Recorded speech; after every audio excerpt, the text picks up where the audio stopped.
नमस्कार. श्री शिव महापुराण रुद्र संहिता सतीखंड अध्याय क्रमांक 12. दक्षाला देवीकडून वरप्राप्ती. श्री गणेशाय नमः. नारद ब्रह्मदेवांना म्हणाले, हे प्राज्ञ, उत्तम व्रताचे दृढतेने पालन करणाऱ्या दक्षाने तपश्चर्या करून देवीकडून कोणता वर प्राप्त केला? ती देवी कशा प्रकारे दक्षाची कन्या झाली? ब्रह्मदेव म्हणाले, नारदा, तू धन्य आहेस. हा प्रसंग भक्तिपूर्वक ऐक. माझ्या आज्ञेने प्रजापती दक्ष क्षीरसागराच्या उत्तर तीरावर गेला. त्याने जगदंबेचे स्मरण केले आणि तीच महादेवी कन्या रूपाने आपल्या पोटी यावी म्हणून तपश्चर्या आरंभली. त्याने पाने व वायू भक्षण करून 3000 वर्षे तिची आराधना केली. त्यामुळे प्रसन्न झालेली भगवती त्यांच्या सन्मुख प्रकट झाली. तिच्या पावन दर्शनाने त्याला कृतकृत्य वाटले. ती कालिका देवी सिंहावर विराजमान होती.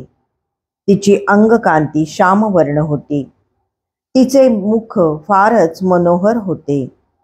तिने आपल्या 4 भुजांमध्ये क्रमशः खड्ग, नीलकमल, वरद आणि अभय या 2 मुद्रा धारण केल्या होत्या.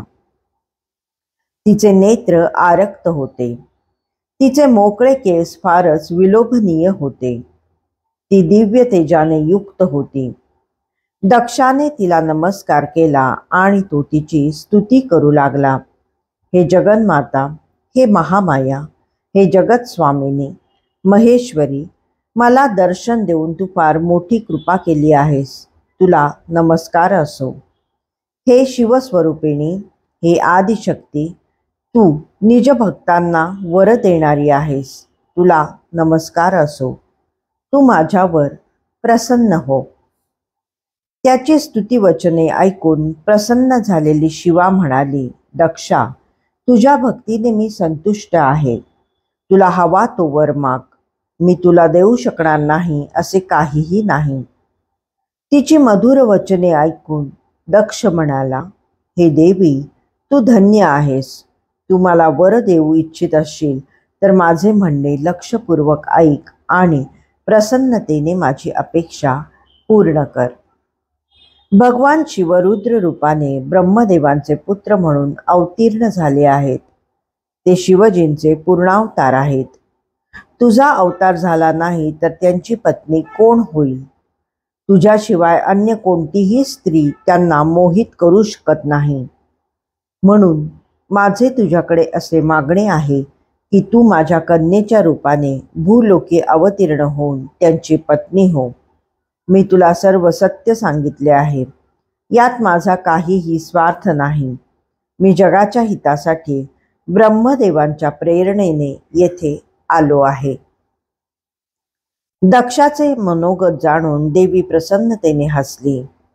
तिने शिवचरणांचे स्मरण केले व म्हणाली, प्रजापते, तुझ्या भक्तीने मी अगदी प्रसन्न आहे. तुझ्या पत्नीच्या पोटी अवतार घेऊन मी तुझी कन्या होईन यात संशय नाही.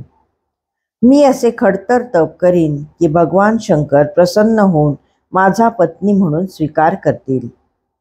निर्विकार शिवप्रभूंना साध्य करण्यासाठी तपाशिवाय दुसरा मार्ग नाही.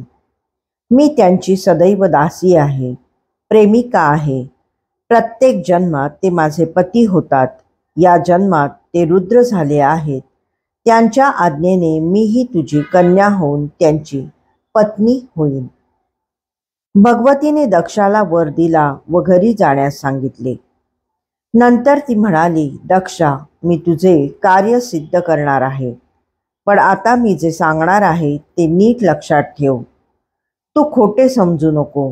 जर तुझ्याकडून माझा अनादर झाला तर मी स्वशरीराचा त्याग करीन. मी तुला असाही वर देते की प्रत्येक सर्गात म्हणजे कल्पात मीच तुझी कन्या होईन आणि भगवान शंकरांनाच वरीन. नारदा, याप्रमाणे महेशानीने प्रजापती दक्षाला वर दिला आणि क्षणार्धात अंतर्धान पावले. दक्ष आपल्या आश्रमात परतला. भगवती शिवा आपली कन्या होणार आहे म्हणून त्यास फार आनंद झाला होता. अध्याय 12 समाप्त.